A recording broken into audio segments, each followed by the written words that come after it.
এটা হচ্ছে iPhone 8 plus. এটা ডিসপ্লে সমস্যা, এই যে চার্জ দিলে চার্জের আওয়াজ হয় কিন্তু স্ক্রিনটা আসে না, ঠিক আছে। ডিসপ্লেটাও ভেঙে গেছে, ভিতরে ভেঙে গেছে, উপরে একটা পেপার আছে, এই জন্য হয়তো বোঝা যাচ্ছে না, যে ভেঙে গেছে। চলেন আসেন ডিসপ্লেটা চেঞ্জ করে নিই।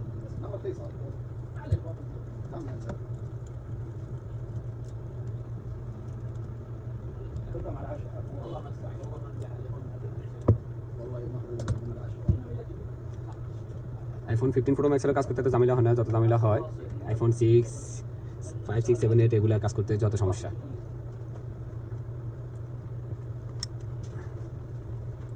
সো বি কেয়ারফুলি, এটা সব কিছু তো খোলা, পাওয়ার কেবল এবং সিমটে সাথে দেখবেন, এটার সাথে কেবল আছে, এটা সাইড থেকে কেবল, এই সাইড থেকে কেবল আছে।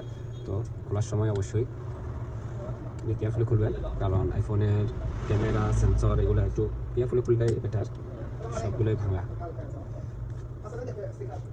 ঠিক আছে। এক জায়গায় দেখেন ডিসপ্লেটা আরও একবার চেঞ্জ করা হয়েছে, সো তাড়াতাড়ি খুলে গেছে।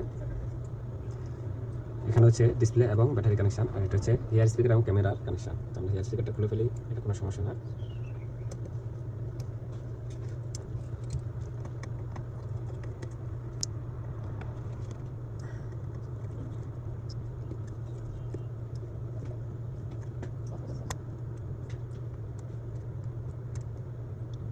তো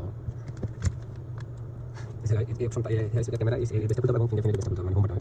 সো পাশে থাকবেন, কারণ আমি সব ভিডিও দেখাবো কিন্তু ভিডিও স্কিপ করবো না। যদি একটু ফাস্টের জন্য আপনাকে একটু স্পিডটা ফাস্ট করে দেবো, ভিডিওটা ফাস্ট করে দেবো স্কুল করার সময়।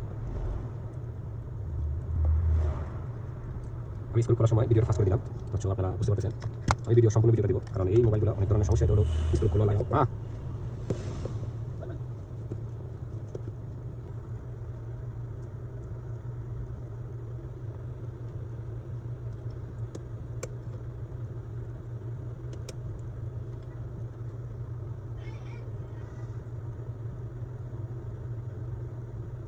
ফিঙ্গারপ্রিন্টটা খোলার সময় অবশ্যই সাবধানে সহিত করবেন, ঠিক আছে। তো এটা ফিনিশ, এটা হচ্ছে ড্যামেজ ব্রোকেন, এটা হচ্ছে নিউ নতুন ডিসপ্লেটা। এখন এটাতে আমরা ইনস্টল করবো।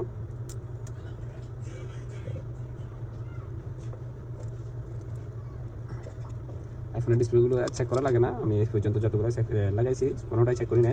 মাঝে মাঝে মিস্টেক করে, তবে এটা মিস্টেকের ভিতরে পড়ে না, একদম কম। যেগুলো মিস্টেক করে ওগুলো মিস্টেক একদম 10টা ডিসপ্লে লাগাইলে হয়তো একটা মিস্টেক করে, সরি 50টা লাগাইলে হয়তো একটা মিস্টেক করে, এরকম। এই জন্য আমি চেক করি না, কারণ কষ্ট হলে একটু হোক চেক করার প্রয়োজন নেই।